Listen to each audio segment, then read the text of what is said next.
नमस्कार दोस्तों, station for you channel में आपका स्वागत है।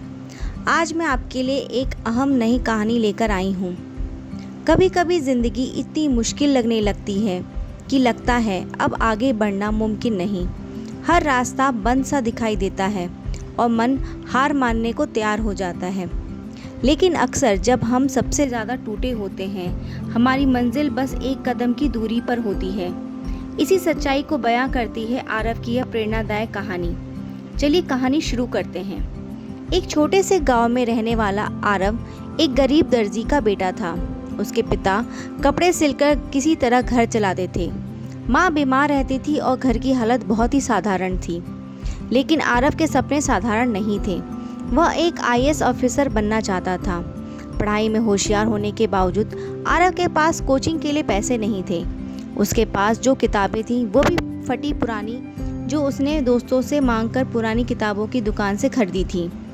फिर भी वह उन किताबों को अपनी दौलत समझता था।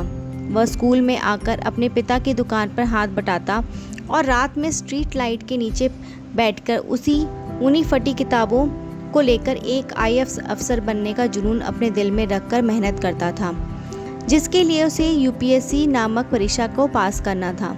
दोस्तों के पुराने नोट्स और सरकारी लाइब्रेरी उसकी दुनिया थी।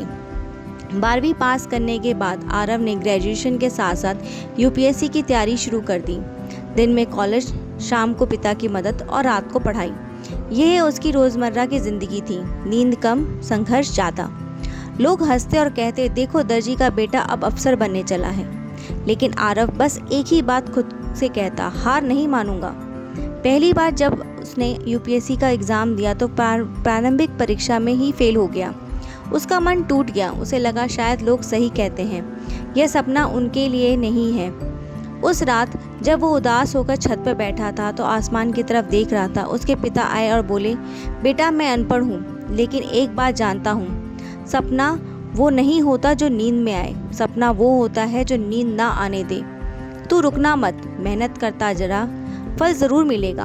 उस दिन के बाद आरव ने दोबारा खुद को संभाला और ज़ोर ज़ोर से तैयारी में जुट गया। इस बार आरव ने दिन रात एक कर दिए। उसने अखबार बांटने का काम भी किया ताकि कुछ पैसे जोड़ सके और टेस्ट सीरीज़ खरीद सके। लेकिन जब रिजल्ट आया वह मुख्य परीक्षा को पास नहीं कर पाया। अब उसकी उम्र भी बढ़ रही थी और परिवार की स्थिति भी बिगड़ रही थी। अब उसके पास सिर्फ एक आखिरी प्रयास बचा था। इस बार उसकी तैयारी में जुनून था, विश्वास था और पिता की बातें हर दिन याद आती थी। उसने मोबाइल, सोशल मीडिया सब छोड़ दिया। हर सुबह 5 बजे उठकर 10 घंटे की पढ़ाई उसकी दिनचर्या बन गई। उसने एक बार प्रारंभिक परीक्षा की पास की, मुख्य परीक्षा भी पास की, लेकिन जब इंटरव्यू की बारी आई तब गांव में उसके पिता को दिल का दौरा पड़ गया। आरव इंटरव्यू की तारीख पुनः निर्धारित कराने की रिक्वेस्ट डालकर गांव निकल गया। जब वह अस्पताल पहुंचा तो उसने देखा कि उसके पिता की हालत बहुत गंभीर है। उसने पैसों की तंगी के कारण अपने पुराने दोस्तों, रिश्तेदारों और जान पहचानों के लोगों से पैसे मांगकर अपने पिता को दूसरे अस्पताल में भर्ती करवा दिया। उसके कुछ दोस्तों ने भी उसकी मदद की, लेकिन कुछ रिश्तेदार ने यह सोचकर कह दिया कि हमारे पास पैसे नहीं हैं और ये कैसे लौटाएगा, अपने हाथ खड़े कर दिए। अपने पिता की ऐसी स्थिति को देखकर वह मन ही मन टूट गया चुका था और खुद पर संदेह करने लगा। लेकिन भाग्य को कुछ और मंजूर था। जब आयोग ने उसे दोबारा इंटरव्यू देने का मौका दिया तो वो बहुत खुश हुआ और उसने ये ठान लिया कि वह अपने परिवार की स्थिति को सुधारेगा और एक आईएएस अफसर बनकर दिखाएगा। और इस बार आरव ने ऐसा इंटरव्यू दिया कि सभी सदस्य प्रभावित हो गए। रिजल्ट वाले दिन आरव की सांसें थमी हुई थी। कंप्यूटर स्क्रीन पर अपना रोल नंबर देखकर उसकी आंखें भर आईं। उसका नाम चयनित उम्मीदवारों की सूची में सबसे ऊपर था। उसने उन लोगों को भी अपनी काबिलियत पर शक करने वाले लोगों को मुंह तोड़ जवाब दिया।